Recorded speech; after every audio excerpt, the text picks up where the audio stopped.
word, it said, "Good name, in man or woman, is the immediate jewel of their souls." And I suppose what it comes down to for everyone is the reaction the mention of our name creates in others. Polly Preston still has to get used to the fact that her name has suddenly acquired meaning. It wasn't too long ago that mention of her name wouldn't even cause a ripple. But now it really roils the waters. At the 37th floor, I stepped off the elevator.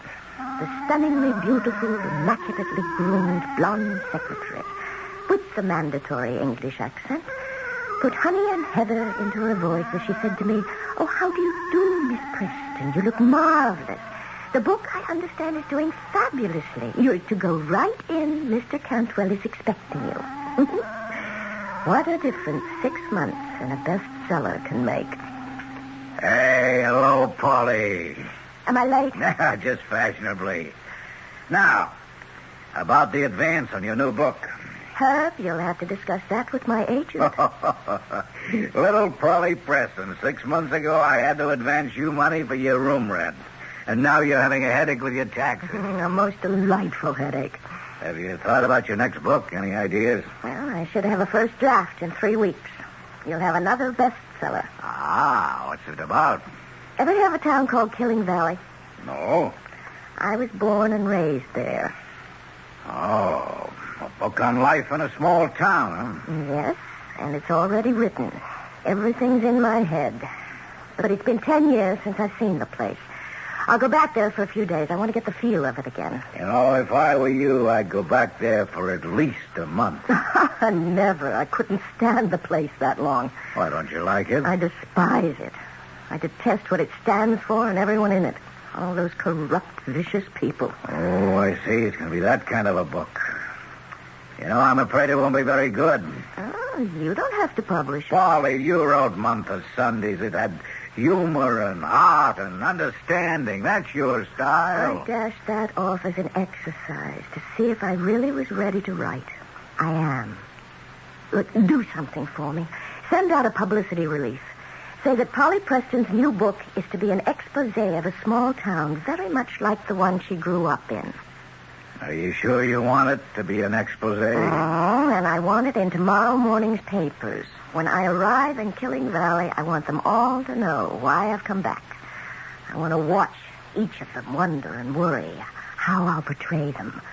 Oh, I'll have a wonderful time. Ah, Polly, this can't be you. Why not? I've seen people spoiled by sudden success, but I'd have bet my life on that down-to-earth, gentle girl I met 6 months ago. But for 10 years, I've bided my time, Herb.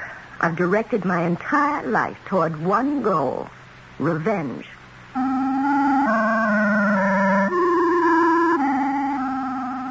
Killing Valley. Named after its first settler back in 1823, Josiah Killing. Oh, what a prophetic name. And through the generations, the family has practically owned the place. As I started down the hill, there was the town spread out before me. On the left, the old red brick buildings of the Killing Wire Copper Company. And moving in past the sprawl of shops and houses was the main street, named, of course, Killing Boulevard. The National Bank also had Killing's name on it as president. He was the latest Killing, Josiah IV. It was like a dynasty. The imperial holdings included the old Killing Insurance Company building, and a new shopping arcade called Killing Mall.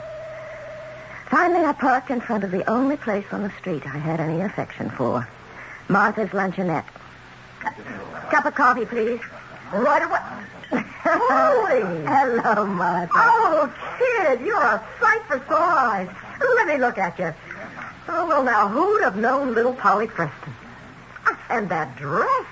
It's got to be from Paris. Oh, you look wonderful, too, Martha. Oh, I'm just getting older and fatter. Oh, ain't there going to be a hot time in this old bird tonight? And every night from here on in. Really? Wow, it was in all the papers. Polly Preston to return to hometown of Killing Valley, which will be the locale of her new book. You still make the world's best cup of coffee, Martha. They don't appreciate it. How's your dad? Well, he's at the Veterans Hospital, you know. Oh, I'll find time to run over and see him. Hey, no, don't bother. Why? Your dad was always so good to me. Polly, he doesn't know anybody. His mind's just about gone. Yeah, he's kind of old, you know. So you're writing another book? Yes. Will I be in it? Sure. You, Fred, my Aunt Grace, naturally my father. And, and that's all for the good guys. The rest? Yeah, listen, kid. That book, it won't make you popular. I already figured that out for myself. You know, something's going on in this town. What? I don't know. It's just something in the air. The only thing in the air is the pollution from Josiah Killing's factory. Polly, you know what it's like to try to swim against the tide in this town. Look what happened to your father. My father was a poor, friendless, beaten man. I'm somebody, Martha. I can't be pushed around by the likes of Josiah Killing or anyone else. Oh, I still say it could be dangerous. You mean someone would try to do me harm? I mean that book of yours. I would say some people would do anything to stop you from writing it.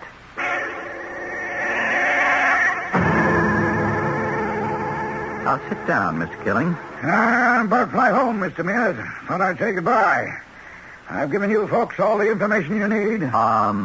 Yes. Do I detect a shade of doubt in that yes? Well, you see, Mr. Killing, the underwriting group would ordinarily look at your proposition as an extremely sound investment. Ordinarily? I thought that was all settled yesterday. Well, Well, what? Are you saying people have changed their minds? If so, sir, I'm entitled to an explanation. Well, I think we may be entitled to an explanation. You have asked our group to invest millions in the revitalization of the town of Killing Valley. And I tell you, it's a fantastically sound investment. Yes. Do you know Polly Preston? Of course I know Polly Preston. Knew her father and her mother. Well, Miss Preston is a very successful novelist, and there have been reports she intends to write a book about Killing Valley. Well, now, what does that have to do An with... expose. Of what? According to the publicity of all the sordid, corrupt, and immoral people who live there. What? Well, that's... Look, just, is it true? Is what true? Are the people who live there sordid, corrupt, and immoral? Absolutely not, Mr. Mears. No more so than the people who live anywhere else. Well, quite frankly, that book isn't going to do our project very much good. Well, you could write a book like that about any town. Unfortunately, a prominent writer has chosen to write one about Killing Valley, and the timing couldn't be worse. Frankly, I only see one way out. And what's that? Convince her not to write that book. Convince her? Oh, how? I don't know. But one way or another, you have to stop her.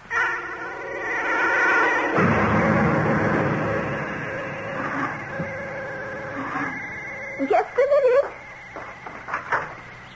Hello. Helen! Oh, it's Helen! Oh, where have you been all these years? No, Aunt Grace, it's me, Polly.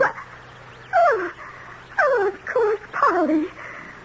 Oh, you look so much like your mother. So much. And I was thinking of her and of me when we were both young. And so may I come in? Oh, I'm such a silly old lady. Oh, come in. Oh, yes. Oh, my. You startled me. But I spoke to you on the phone. You knew I was coming. I knew. Oh, you look so beautiful. And you're back. You've come back home. I kept my promise, Aunt Grace. I said I'd come home when I'd be able to make this town pay the price for Dad and Mother. Now I can collect. How long can you stay, child? Until I finish this book. The book? Oh, is it to be the book the whole town seems to be talking about? Mm-hmm. Oh, my. Why? Why are you writing it? Aunt Grace, you of all people should know what this town did to my father. And to your own sister. Yes. I want revenge. Oh, Polly, don't write that book. The past is gone. Don't disturb it. They'll kill you. Oh, well, that's the second threat today. Martha's afraid for my safety, too. Oh, that's not the sort of thing I mean. Polly, you're writing this book in order to kill people. Well, that's what they... You'll become a killer also. And the first person you'll kill is yourself. The self that is kind and generous and open-hearted. Oh, don't kill that person. That young girl I knew.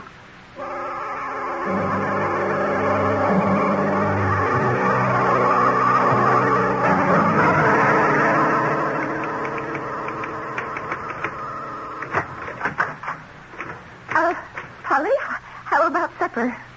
Supper? Oh, Aunt Grace, don't tell me it's that time already. Your favorite stew is in the oven. And here are your first 20 pages. How do you like it so far? Well, I don't know. Now, why don't you like it? Well, I didn't say I didn't like it. On the other hand, you didn't say you dislike it. Josiah Killing is a selfish, arrogant man. That's putting it mildly. And everyone in town is afraid of him. They have to be. He doles out their daily bread. Could you expect folks to side with your father against him? Josiah framed my dad. My father was not a thief.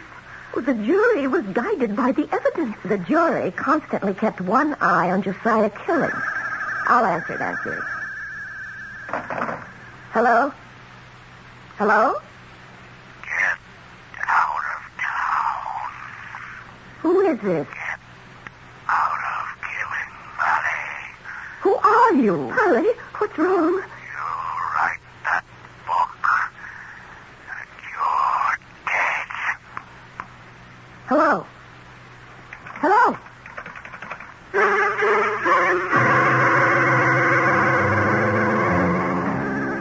So far, we have the classical elements of conflict. We have a writer who wants to write about certain people, and we have certain people who don't want to have themselves written about. If each side is determined to have its way, then things must move to a crisis, which must occur in Act 2, which I shall deliver in just a few moments.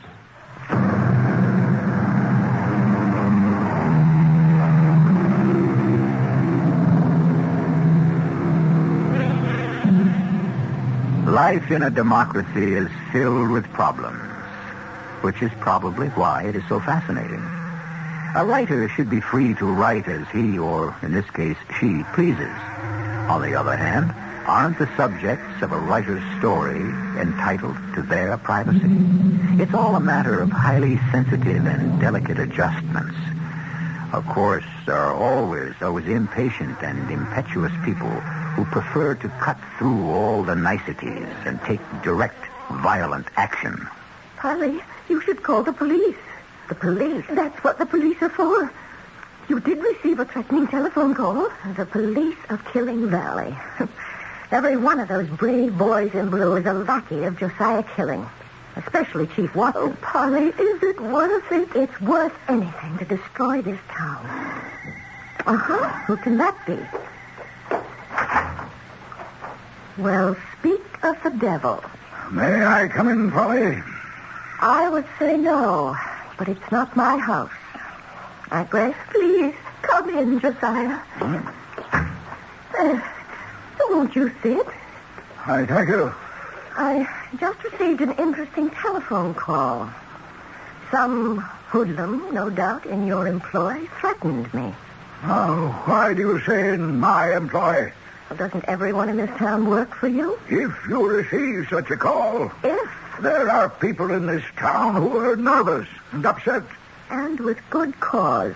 I'm sure it was just someone letting out steam, just as you are. Just as I am. Well, that's what this book's all about, isn't it? Letting out steam. Polly, I've come here to ask you not to write that book. You've come here to threaten me. I'm here to appeal to your sense of fairness. Fairness? Oh, my. Look, I'll be as fair to you as you were to my father. Polly, are you... Miss Preston, please. This town cannot defend itself against your charges. Who's being charged? I'm writing a book about a small town. Who says it's this one? Well, everyone's going to assume I'm not responsible for that. Do you want to destroy us? I can't do that. I can cause you all some embarrassment. But after a while, who will really care? You can destroy us. I'll divulge a secret. You're talking about the welfare of 10,000 human beings. And how indifferent were those 10,000 to the suffering of one human being named Jim Preston? Polly, I came here to appeal to your sense of justice. And you've come at the wrong time. To the wrong place. Now, Polly, You hated my father. Do you deny it? No. I did hate your father. And why did you hate my father? No, Polly. You hated my father because he married my mother. Because he married Helen McLeod, the girl you had chosen for yourself. He did what no one else around here would ever dream of. He took something that you wanted. He had the audacity to defy you. And you hounded him to his grave.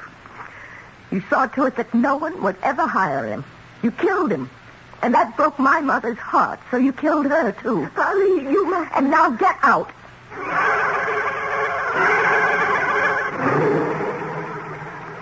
Well, how's it coming? Oh, just great. By the way, Polly, I'm financially grateful to you. Why? Everybody knows you and I are old chums. Well, if I have a true friend in this world, it's you. You stood by me when no one else did. No, it was nothing. I didn't have any friends. Nobody wanted their kids to play with that Preston girl. After all, wasn't my father a bum and a jailbird? He never did that robbery. Oh, well, you know it and I know it. But Josiah Killing had him framed for it. Albie Stewart swore he found Dad's watch near the office safe. And didn't Josiah promote Albie to foreman a month after the trial? Well, you don't have to convince me, kid. And Artie Horn identified the man who was running away as my friend. Didn't Artie get a big loan for the bank a few weeks later? Yeah, that's how it went. Oh, I hope you don't mind my coming in here and blowing off steam, but it clears my mind. I should be getting back to that typewriter. Polly, I think maybe you'd better leave here. finish the book in New York.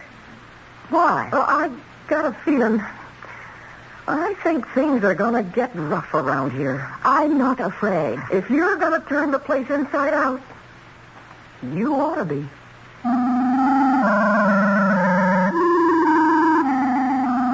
As I walked home, I kept thinking about what Martha had said. Why not finish the book in New York? Why was I staying? What was keeping me here? What was I enjoying it? After all, I didn't have to stay here longer. As a writer, there was nothing more I could get from the town itself. I heard the car before I saw it. It was bearing down on me. Surely I'd be killed for what seemed an eternity, but it must only have been a fraction of a second. I was frozen. And then, as I was about to be overwhelmed by a mass of metal, somehow I managed to hurl myself out of the way. I fell against the curb. I felt a stab of pain, but I knew it was from the fall. I wasn't hit. I knew I'd be all right. I also knew that the attempt had been deliberate.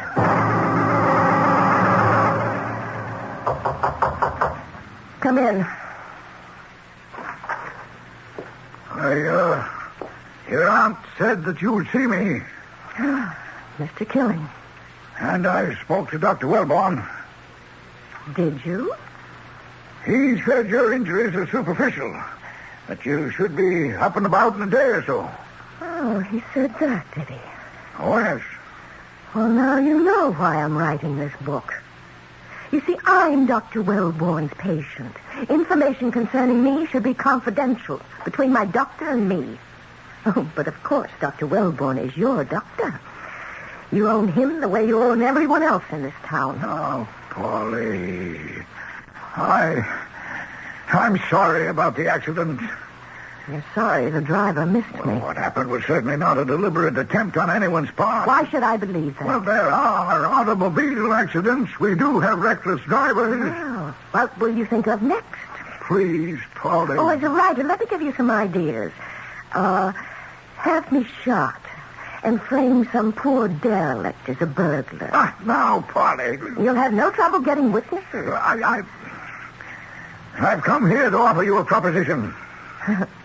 How the world has changed. Your entire purpose is to ruin me.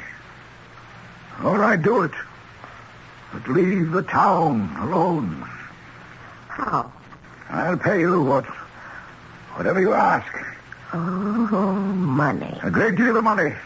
But I'm no longer poverty-stricken little Polly Preston. And I'll make a fortune on this book. You name the figure you think you'll make, and I'll double it. But I'm not writing this book for money. Listen to me. Polly, you must take my money. Oh, no. Take my money. The way he said money, the way the words seemed to explode on his lips. Money. The words sent an electric shock through my body as if I'd touched a live wire. That word, money. I'd heard it before. I'd heard him say it before, a long, long time ago. But where? And for what reason? Money. You must take my money. You must listen. You're wasting your time, Mr. Killing. Oh, don't be a fool, Helen. Helen? Oh, I'm somewhat out of sorts. Why did you call me Helen? I don't know. I suppose it's because you look so much like your mother. And now you think about what I said. And I'll call on you later. He was quite agitated. Walked quickly out of the room. I was feeling agitated myself. Where had I heard him say that word money before? And why had he called me Helen?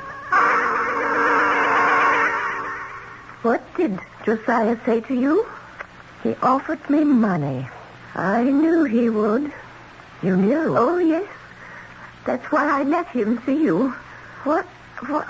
You must take his money, Helen. You can't be proud. Why do you call me? You were wrong, my dear, wrong.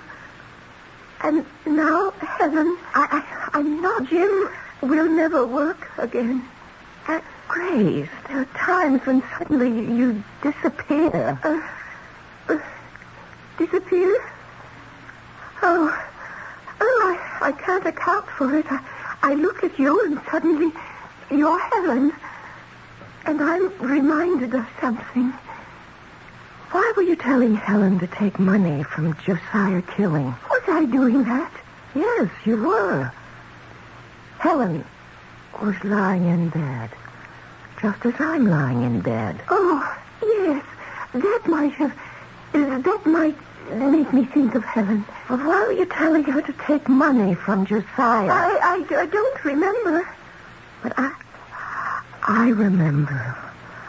I was a very little girl, and I remember how he said money. I can't think of any reason why Josiah should have offered your mother money. Are you sure? Please. Please, Polly. Believe me.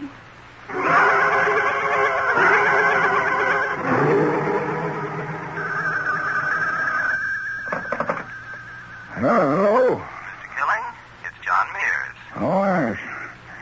Oh, what you have to tell me? What do you have to tell me? Anything new on that book? Have you been able to kill it? Oh, not yet. Well, it's still the fly in the ointment, you know. I have a way of stopping her. I hope so. But you realize, of course, you can't take her to court. The publicity would defeat the purpose. Yes, I understand. And not that either of us would even consider it, but any kind of rough stuff is out. Well, naturally. Well, what have you come up with? I can put an end to the book completely. Well, then do it. What's holding you back? I'm not sure it'll be worth it. Mr. Killing, you're talking about millions of dollars. I know.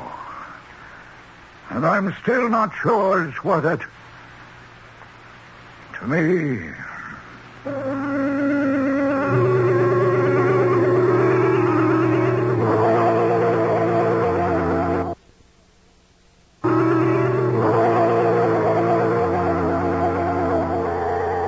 Balzac had a word of advice for all writers and speakers. He said, keep your words to yourself, because they belong to you, and not to other folk, who will only twist them to serve their own purposes. Here we thought all along that Josiah Killing would do anything to stop Polly Preston from writing that book. And now we find out the sky is not the limit. The limit will be clearly defined when I shall return with Act 3.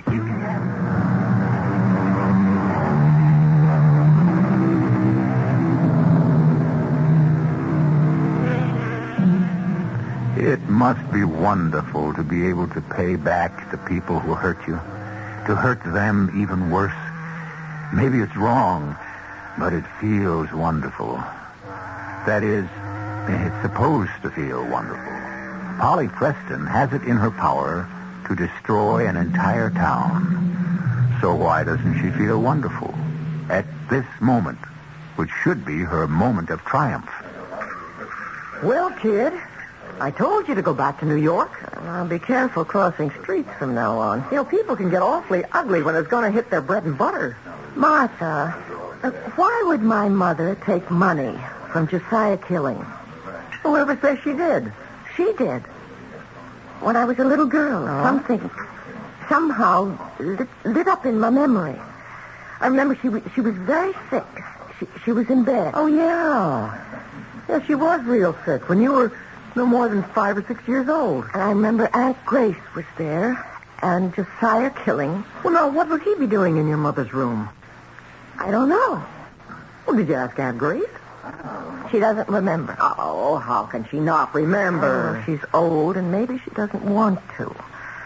And I can't ask Josiah Killing. No. Well, there's nobody left who remembers those days. Your mother's dead, so's your dad, and my father's. Well, Your father. now, honey, my father, he's so sick. He's in another world. Oh, he's my only hope.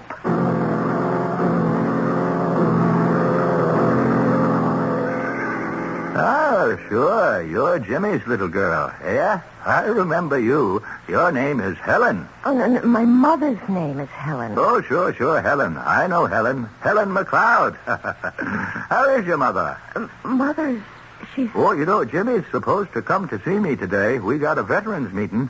Jimmy and I, we're going to go to the convention in Washington. Mr. Doyle. Oh, no. Not Mr. Doyle. Uncle Jack. Right, Uncle Jack. Did Mr. Killing ever give my mother any money? Oh, sure. Lots of money. Now, what can be keeping your old man? When did Josiah Killing give my mother money? Always, all the time. You know, if your old man keeps me waiting much longer... Why did he give my mother money? I'll go without him. That's what I'll do. Why did he give my mother money? Oh, my poor Jimmy. He never had any money to give your mother. I don't mean my dad. I mean Mr. Killing. You see, Jimmy meant well, but if he ever got his hands on $1, he'd spend it on the booze. I'm not talking about... And I helped him. The good Lord forgive me. Tell me about my mother and Josiah Killing. Your mother. She was the prettiest girl in town. And Josiah Killing was sweet on her. Engaged they was. And Jimmy said to me, Jack, I'll bet you $5 I can get her away from him. And I said, man, you're crazy. And he was. But he did it. Who could resist your old man? Look, I know all that. But why did Josiah give her money? Did he give her money? Who said that? You did. Oh, well, then it must be true. Tell me why. Now, Helen... I'm not Helen. Well, there's no need of your yelling at me. I can't stop Jimmy's drinking. Please. I'm not the one that gets him into trouble. He's the one who gets me into trouble. And that's why I can't ever hold a job. And Martha, my little girl, Martha, can't even go to school. She's got to sling hash in that greasy spoon. I'm a bad father. I'm so bad.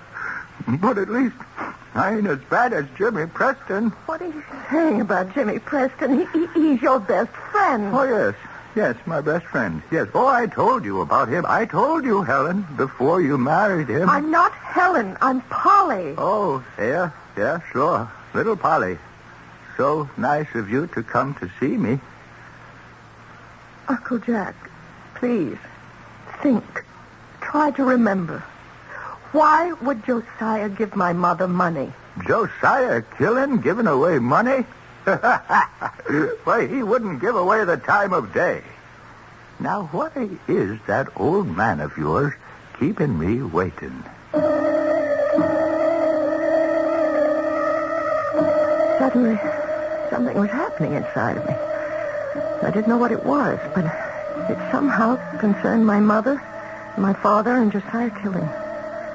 And why he'd been giving my mother money. It was all so long ago, and I was so young. All I had were little stabs of memory. Tiny glimmers shone briefly and died. Money, that word. And it was how that word changed in sound. Yes, sound. The sound of it changed in my mother's voice. Oh, my Aunt Grace could tell me. I'd make her tell me, in spite of herself. Am I disturbing anything? Oh, no, Aunt Grace. Come in. I haven't heard that typewriter going. Well, I'm thinking. Of what? Money. Aunt Grace, I look more and more like my mother every day, don't I? Oh, God rest her soul, yes. It's the same face. And my voice? Oh, Helen. Look, I can't take the money, Grace. I can't. Is it pride, my dear? What about the child? Don't make me take his money. Jimmy will never know. Grace, I don't know what to do. He loves you. I know. A woman always knows. Josiah loves you. And so, therefore, it isn't wrong. But take the money. It's all right. He loves you. But I'm married now. It doesn't matter. How can you say that it doesn't matter? Let him be good to you. But it's wrong. No. If it's an act of love, then it's right. Aunt Grace. What? So my mother betrayed my father? Polly, what are you saying? How can you think? Even she betrayed me? Who told you this monstrous falsehood? You did. I said no such thing. My mother had an affair with Josiah Killing. Polly, you must be mad. He corrupted everybody, even her. He robbed my father of everything, even of me. Polly, what are you saying? And it was my mission to write that book as a memory to my father, to save his name. Polly, but Josiah is going to stop me. You see how? Just before the book goes to press, he'll confront me with the proof. Proof of what? Proof of the fact that my mother was his mistress. His bought and paid for mistress. You can't say that. Oh, yes. Here I am writing about the gutter morality of this town and who's down in the mud with the rest of them. My own mother. That's not true. It's not what happened. Well, what did happen? You mustn't think badly of your mother, dear. Oh, no, of course not. Look, why don't you sit back in the chair and relax? I'll try to nap also. Just relax, Aunt Grace. Relax and close your eyes. Yes, relax, Aunt Grace. Grace, are you asleep? It's me, Helen. Yes, Helen. Look, I don't feel well. Oh, try to rest. Try. Grace? Yes? If something happens to me, what will you tell Polly about me and Josiah? Nothing. You know that. You made me swear she should never know. Oh, yes, that's right. But Helen, dear, Polly should know. Oh, no, it would destroy her memory of her father. It should be destroyed. He was a bum, a drunk. He abused you. It was Josiah who kept this home going. His money. Polly must never know. And the money to send her to college. Am I supposed to lie about it? Am I supposed to say it was my money? Yes, please, Grace, for me. There was never anything between you and Josiah. He never did more than touch your hand. Oh, please, Grace, let Polly have her memory. Let her keep her father. He was no good. Even Josiah's influence couldn't get him free on that charge of burglary. Jim's dead. Let Polly have something. And Josiah? Ask him to show you a certain letter.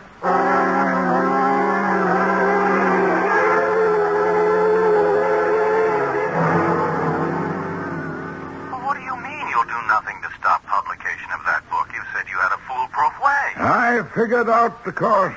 It isn't worth it. Let her publish, Mr. Mears. Well, then this has to be the end of our interest in Killing Valley. I'm sorry. Yeah, so am I. Mr. Killing, Josiah. What? How did you both get in here? I want to see a certain letter. What letter? Show her the letter, Josiah. Grace, I promised Helen. I swore to her. She was my sister. I give you the right to break your word. I broke mine. I told Polly who her father was. What he was. I don't believe it. This is the man who loved your mother. Your father and mother weren't married long before Helen had ample reason to regret it. Ah, Grace, don't. But she was a woman who had to be loyal to her husband. She was loyal to the day she died. You're making it up. Show her the letter, Josiah. Well, I promised. She has to know. I've carried this letter with me for years. No one has...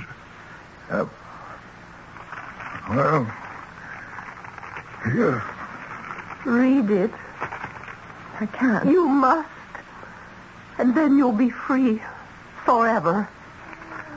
My dearest Josiah, I can only write you a very short note to thank you for everything you did for me and Jim and Polly. No woman ever had a dearer, truer friend. I know now that I loved you always. And we were both foolish one night very long ago. And so my life and yours has been different. Josiah, after Jimmy and I are dead, please look after Polly. And see that she never learns the truth about her father. Please, swear to me she'll never know the truth.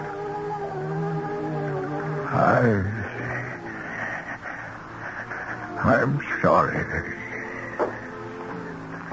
Where are you going, Polly? Home. I have to. You see, there's a book that's burning up inside me. A book about some wonderful people. And I can't wait to sit down and write it.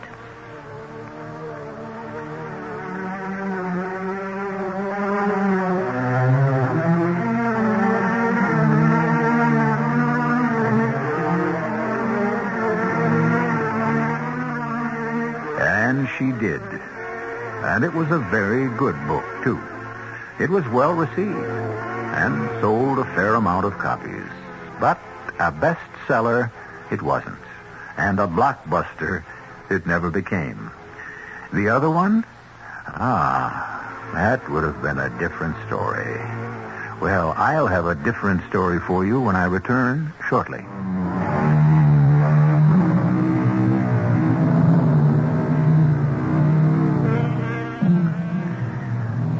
sounds of silence. The people who cry without tears, like Helen McLeod Preston. And those who love without ever touching or even speaking, like Helen and Josiah Killing. And too often, we listen for words and look for actions as the clue to meaning, when all the while, all that matters is that which is hidden inside. But we hide nothing at all from you here.